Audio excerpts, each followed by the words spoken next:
ಆತ್ಮೀಯ H16 news ಅರ್ಥಾತ್ ತೇಚಿತರಾಮ್ ನ್ಯೂಸದ ವೀಕ್ಷಕರೇ, ನಾನು ನಿಮ್ಮವ ಎಂ ಆಯುಧ ಮಲ್ಲಪ್ಪ ಜೊತೆ ಅವರು. ತಾವು ಈಗ ಸುದ್ದಿಗಳ ಲೋಕಕ್ಕೆ ಎಂಟ್ರಿ ಬಿಡ್ತಾ ಇದ್ದೀರಿ. ಈ ಸುದ್ದಿಗಳನ್ನು ಪ್ರತಿಯೊಂದು ನೋಡೋ ಜೊತೆಗೆ ನಿಮ್ಮ ಅಭಿಪ್ರಾಯಗಳನ್ನು ಹಚ್ತಾ ಇರಿ. ಯಾಕಂದರೆ ಈ ಸುದ್ದಿಗಳು ನಿಮಗಾಗಿ, ನಿಮ್ಮ ಬದುಕಿಗಾಗಿ, ನಿಮ್ಮ ವೈಚಾರಿಕೆಗಾಗಿ, ನಿಮ್ಮ ತಿಳುವಳಿಕೆಗಾಗಿಯೂ ನಿಮಗೂ ಗೊತ್ತು. ಜೊತೆಗೆ ನಮಗೂ ನಿಮ್ಮೊಂದಿಗೆ ಇದೊಂದು ಮಾತಾಡುವಂಥ ಜೊತೆಗೆ ಸುದ್ದಿಗಳನ್ನು ಬಿಡುವಂಥ ಕೆಲಸ. ಈ ಕೆಲಸದಲ್ಲಿ ನಾವು ನಿಮ್ಮೊಂದಿಗಿದ್ದೀವಿ ಅಂತ ಹೇಳ್ತಾ ನೋಡ್ತಾ ಇರಿ ಸುದ್ದಿಗಳನ್ನು. 28ನೇ ತಾರೀಕು ಬೆಳಗ್ಗೆ 10:30 ಸುಮಾರಿಗೆ ನಮ್ಮ ಪೊಲೀಸ್ ಠಾಣೆಗೆ ಒಂದು ರಾಯಬಾಗ್ ಪೊಲೀಸ್ ಠಾಣೆಗೆ ಒಂದು ಅದರ ಪ್ರಕಾರ ರಾಯಬಾಗ್ ಅಂಕ್ಲಿ ರಸ್ತೆಯಲ್ಲಿರ್ತಕ್ಕಂಥ ಕಂಚಕರವಾಡಿ ಕ್ರಾಸ್ ರಸ್ತೆಯಲ್ಲಿ ಒಂದು ಆಕ್ಸಿಡೆಂಟ್ ಆಗಿದೆ ಅನ್ನುವಂಥದ್ದು ಆ ಮಾಹಿತಿ ಬಂದ ಕೆಲವೇ ನಿಮಿಷಗಳಲ್ಲಿ ಇಬ್ಬರು ನಮ್ಮ ಠಾಣೆಗೆ ಹಾಜರಾಗಿ ಅಲಾಂಗ್ ವಿತ್ ಇಲ್ಲ ನಾವು ನಮ್ಮ ಗಾಡಿ ಮೇಲೆ ಹಿಡ್ಕೊಂಡು ಹೋಗ್ತಾ ಇದ್ವಿ. ಆ ಸಂದರ್ಭದಲ್ಲಿ ನಮ್ಮ ವಾಹನಕ್ಕೆ ಮತ್ತು ಒಂದು ಬೈಕಿಗೆ ಆಕ್ಸಿಡೆಂಟ್ ಆಗಿದೆ ಅನ್ನೋಂಥ ಮಾಹಿತಿಯನ್ನು ಹೇಳ್ತಾರೆ. ಅದರಲ್ಲಿ ಇಬ್ಬರು ಇರ್ತಾರೆ ಬೈಕಲ್ಲಿ, ಒಬ್ಬ ವ್ಯಕ್ತಿ ಸಾವಾಗಿದೆ ಅಂತ ಹೇಳ್ತಾರೆ.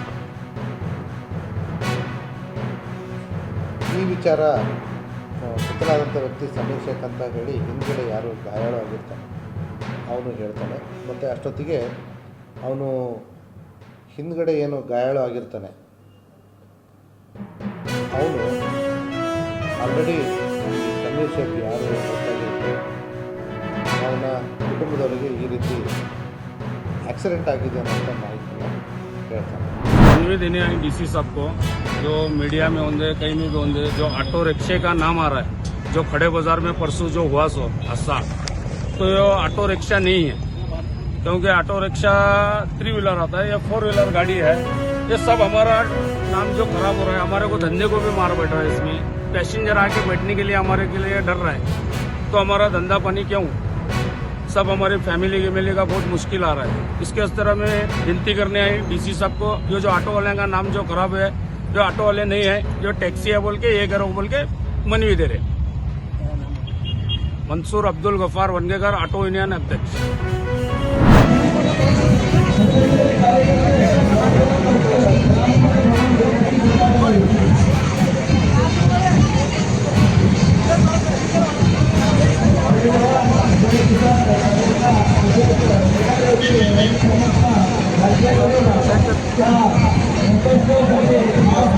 ಡಾಕ್ಟರ್ ಅನಿಲ್ ಪಾಟೀಲ್, ಲೆವ್ಟೋಸ್ ಹಾಸ್ಪಿಟಲ್ ಬೆಳಗಾವಿ. ಇವತ್ತಿಲ್ಲಿ ಬಂದಿದ್ದು ಏನಂತಂದ್ರೆ, ನಾವು ಜಾತ್ರೆಗೆ ಬರೋದಷ್ಟೇ ಅಲ್ಲ, ಜಾತ್ರೆ ಬಂದ ಜನರಿಗೆ ಎಲ್ಲರಿಗೂ ಒಂದು ಒಳ್ಳೆ ಇನಿಷಿಯೇಟಿವ್, ಒಳ್ಳೆ ಕೆಲಸ ಮಾಡೋಣ ಅಂತ ಅಂದ್ಬಿಟ್ಟು ಇದನ್ನ ತಗೊಂಡಿದ್ದು, ಇನಿಷಿಯೇಟಿವ್ ತಗೊಂಡಿದ್ದವರು ಜೈ ಜವಾನ್ ಜೈ ಕಿಸಾನ್ ಸಂಘವು ಮತ್ತೆ ನೇಗಿಲ ಯೋಗಿ ರೈತ ಸಂಘ, ಈ ಎರಡು ಸಂಘಗಳು ಸೇರಿ ಈ ಜನರಿಗೆ ಎಲ್ಲರಿಗೂ ಒಂದು ಒಳ್ಳೆ ಏನರ ಇದು ಮಾಡೋಣ ಅಂದ್ಬಿಟ್ಟು ನಾವೇನ್ ಮಾಡಿದ್ದೇವೆ ಅಂತಂದ್ರೆ, ಈ ಸೋಲ್ ಕಡಿ ಒಂದು ಡಿಸ್ಟ್ರಿಬ್ಯೂಟ್ ಮಾಡಿ ಅವ್ರಿಗೆ, ಅಂದ್ರೆ ಅವ್ರು ಇದ್ದಿದ್ದು ಏನು ನೀರಿನ ತೊಂದರೆ, ಅಂದ್ರೆ ಈ ಬಿಸಿಲದ ತೊಂದರೆ ಆಗಿದ್ದು ಕ್ಲಿಯರ್ ಆಗ್ಲಿ, ಮತ್ತೆ ಅವ್ರಿಗೆ ಒಂದು ಇದೊಂದು ಅನುಕೂಲ ಆಗ್ಲಿ ಅಂದ್ಬಿಟ್ಟು ಅವರೆಲ್ಲರ ಆಶೀರ್ವಾದ ನಮ್ಮೆಲ್ಲರಿಗೂ ಸಿಗ್ಲಿ. ಮತ್ತೆ ಈ ತರ ಮಾಡೋದ್ರಿಂದ ಈ ದುಡ್ಡು ನಾವು ಒಳ್ಳೆ ಇದಕ್ಕೆ ಖರ್ಚು ಮಾಡಬೇಕು. ಮತ್ತೆ ಅಂದ್ರೆ ಬ್ಯಾನರ್ಸ್ ಮಾಡ್ಬಿಟ್ಟು ಇದನ್ನ ಮಾಡಿ ನಮ್ದು ಅಡ್ವರ್ಟೈಸ್ ಮಾಡೋದು ಇದೆಲ್ಲ ನಾವು ಮಾಡೋದು ಬೇಡ ಅಂದ್ಬಿಟ್ಟು ಇದು ಮಾಡಿದ್ದಕ್ಕೆ ನಾ ಎಲ್ಲರಿಗೂ ತುಂಬಾ ಧನ್ಯವಾದಗಳು. Presently the president of War Wounded Foundation, which is an NGO that looks after people who have been wounded in wars or operations. So I will tell you a little bit about my organization, and then we can follow up with question answers. To safeguard our country, our soldiers have made innumerable sacrifices, including the ultimate sacrifice of their life as well as those being injured in wars and operations. On an average, as per the historical records, normally 3 times the number of soldiers are wounded in action as against those killed in action. और जो युद्ध में घायल होते हैं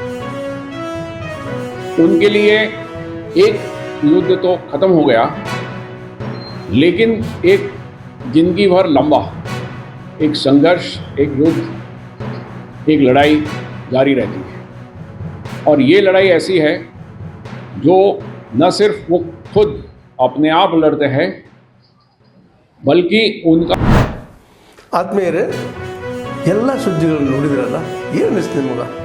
ಇದರಲ್ಲೇ ನಿಮ್ಗೆ like ಆಗಿರ್ಬೋದು, ಡಿಸ್ಲೈಕು ಆಗಿರ್ಬೋದು, ಕಾಮೆಂಟ್ ಬೇಡಪ್ಪ ಅಂತೂ ಅನಿಸಿರ್ಬೋದು, ಕಾಮೆಂಟ್ ಮಾಡಬೇಕಪ್ಪ ಅನಿಸಿರ್ಬೋದು, ಶೇರ್ ಮಾಡಬಾರ್ದಪ್ಪ ಅನಿಸಿರ್ಬೋದು, ಅದು ಮಾಡಬೇಕು ಅನಿಸಿರ್ಬೋದು. ಏನಾದರೂ ಆಗಲಿ ಶೇರ್ ಮಾಡ್ತಾಯಿರಿ, ಈ ನ್ಯೂಸ್ಗಳನ್ನ ಹಂಚ್ತಾ ಇರಿ, ಜೊತೆಗೆ ಇದಕ್ಕೆ ಸಬ್ಸ್ಕ್ರೈಬ್ ಆಗ್ತಾಯಿರಿ ಅಂತ ಹೇಳ್ತಾ H16 ನ್ಯೂಸ್ ಅರ್ಥಾತ್ ಹೇ ಸೀತಾರಾಮ್, ಇದು ಸತ್ಯದ ಕೈಗೆ ನಡಿ. ವಂದನೆಗಳು.